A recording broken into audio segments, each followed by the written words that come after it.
Hola, mi nombre es David Isaí González Eli, soy del grupo 495 y esta es la tarea de la semana 13, motores síncronos.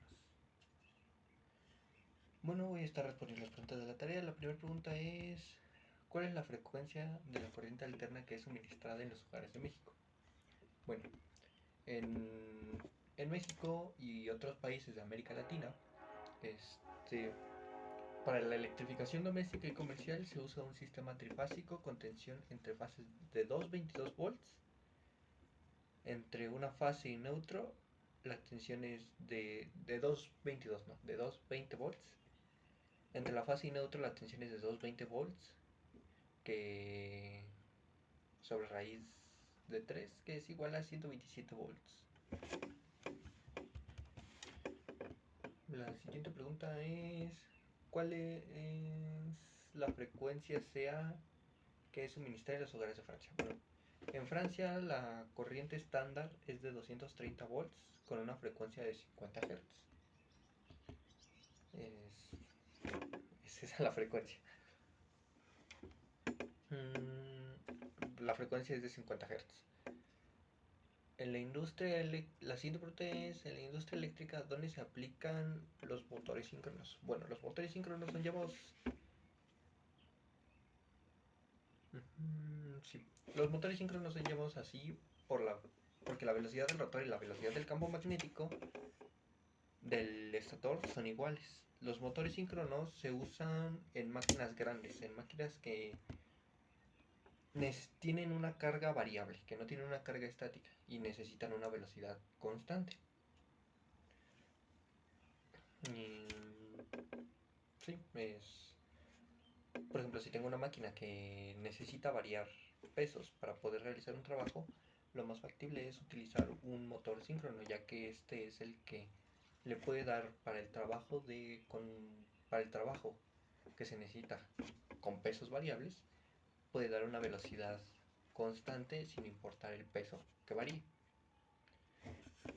La siguiente pregunta es: ¿cuál es el principio de funcionamiento de los motores síncronos? Bueno, el motor síncrono o sincrónico es una máquina sincronizada que transforma la energía eléctrica de un sistema de corriente alterna, transforma la energía de una corriente alterna en una energía mecánica. Ese tipo de motor, en ese tipo de motor, la excitación proviene de un generador pequeño o de otra fuente de corriente continua. La siguiente pregunta es: ¿cuál es el principio de funcionamiento? ¿Qué tipo de conexiones en motores síncronos hay? Bueno, encontré que hay tres tipos de conexiones dentro de la familia de los motores síncronos. Son tres las que se deben de distinguir: los motores síncronos, los motores asíncronos sincronizados y los motores de imán presente. La siguiente pregunta es: ¿cómo es el par de los motores síncronos?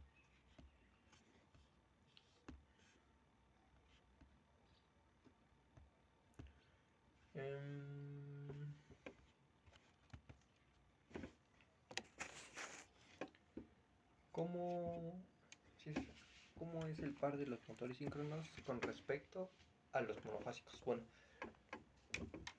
los motores monofásicos tienen un par uniforme, mientras que los motores polifásicos tienen un par uniforme, mientras que la mayoría de los motores monofásicos tienen un par pulsante. El funcionamiento paralelo de los motores trifásicos es más sencillo que el monofásico. El sistema polifásico puede configurar el campo magnético giratorio en los devanados estacionarios, mientras que el campo monofásico no lo puede hacer. ¿Qué quiere decir esto? Que un motor polifásico, su par es pulsante, hace pulsos, realiza pulsos. El funcionamiento, y mientras los motores trifásicos no lo hacen. Entonces esto les da mayor eficiencia a los motores trifásicos. La siguiente pregunta es: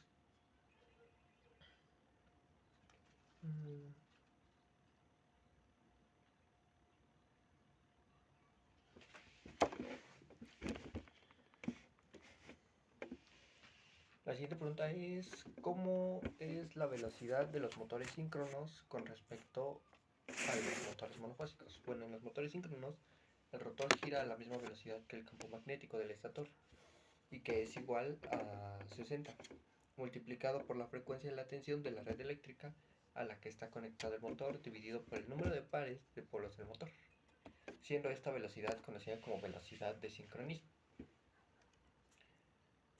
La siguiente pregunta es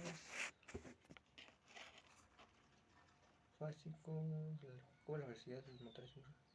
¿Cómo es la potencia de los motores síncronos con respecto a los monofásicos? Bueno, los motores síncronos son máquinas síncronas que se utilizan para convertir potencia eléctrica en potencia mecánica de rotación. Potencia mecánica de rotación.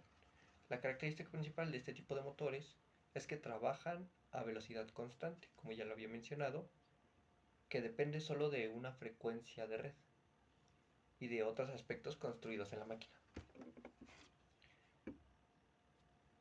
A diferencia de los motores monofásicos, que lo que dan es directamente una potencia eléctrica y no una potencia mecánica, que es para lo que se utilizan los motores síncronos, para generar una potencia mecánica en una máquina que no tiene pesos estables.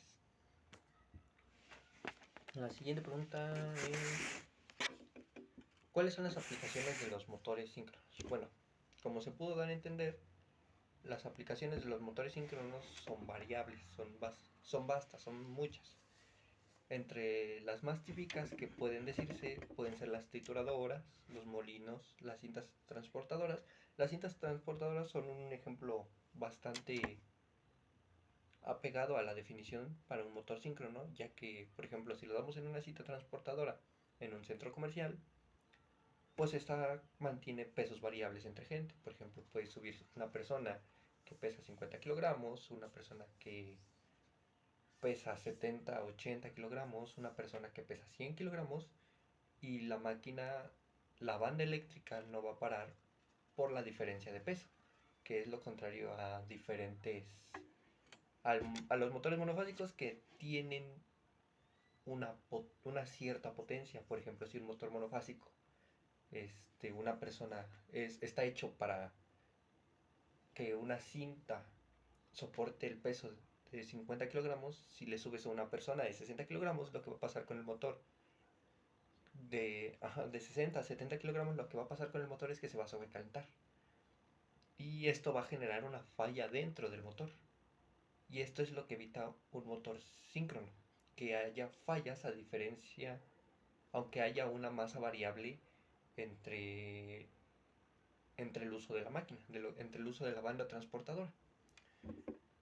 Otros son las canteras, los ventiladores, las bombas, compresores en la siderurgia, extrusoras en la industria de papel, astilladoras, descortezadoras en la transformación de madera, porque claramente no va a haber un mismo peso para todos, ¿no? Va a tener un peso variable.